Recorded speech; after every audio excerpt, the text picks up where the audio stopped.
Hey folks, quite a few of you asked me how to solve the so-called issues with this E13 946 11-speed cassette.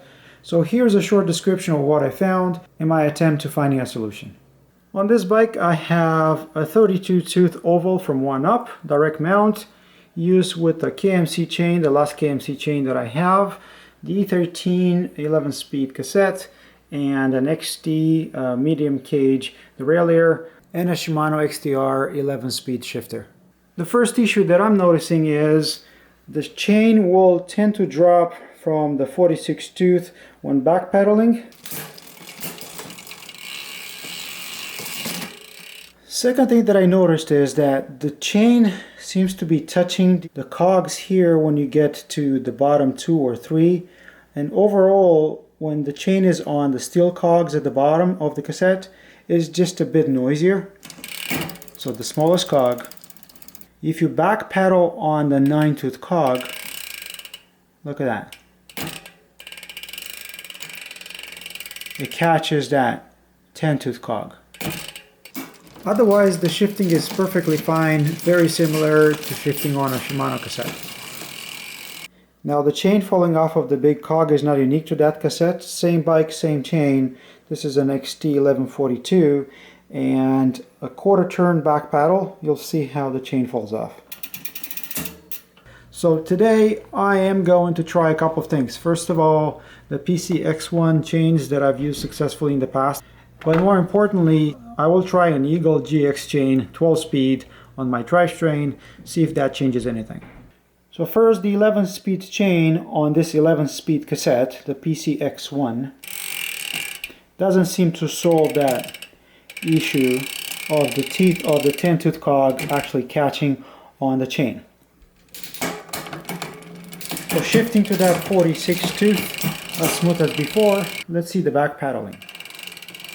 It seems like the back paddling issue is resolved with this chain. Let's try the Eagle GX 12-speed.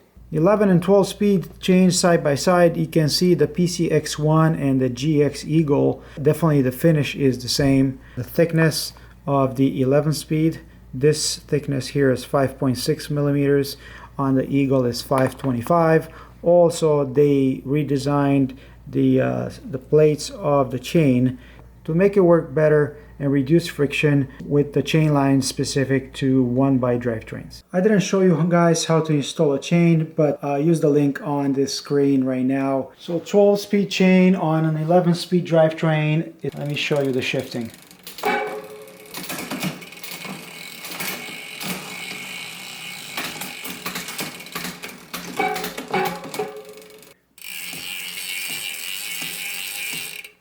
It still catches a little bit on the cogs of the 10 tooth, but it's not as bad. And realistically, why would you back paddle that much on the 9-tooth cog?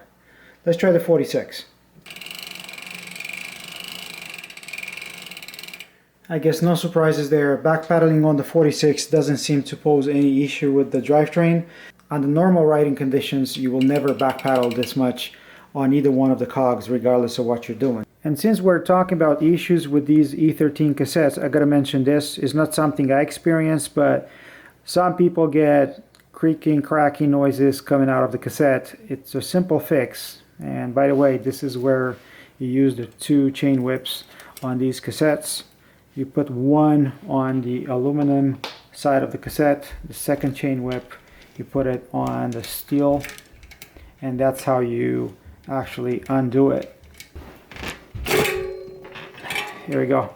Just lift up the steel piece, and these are the 3 tabs holding the 2 parts together. Just clean and re-grease these ones as you saw it on my full installation video, and you should be good to go. So if I try a conclusion at the end of this test, yes, I still like the cassette. I truly believe that the only issue that might be baked into the design is the chain touching the teeth of the second cog here. That might be because they're really pushing the design of the XD driver to the extreme. Now, neither one of these so-called issues should stop you from using this successfully on the trail. And realistically, once you're using these SRAM chains, most of that issue is eliminated anyway. When it comes to preferences, I would probably prefer to use the 12-speed Eagle chain on this 11-speed drivetrain. That seemed to give me slightly better shifting performance, but the good old PCX1 11-speed should work just fine as well. What about you guys? Have you had any different experiences with the E13 cassettes? This is again 946 tooth TRS Plus. They also have the TRS Race, which is slightly lighter. And that is pretty much the end of my video, guys. If you have any questions, as usual, don't hesitate to ask.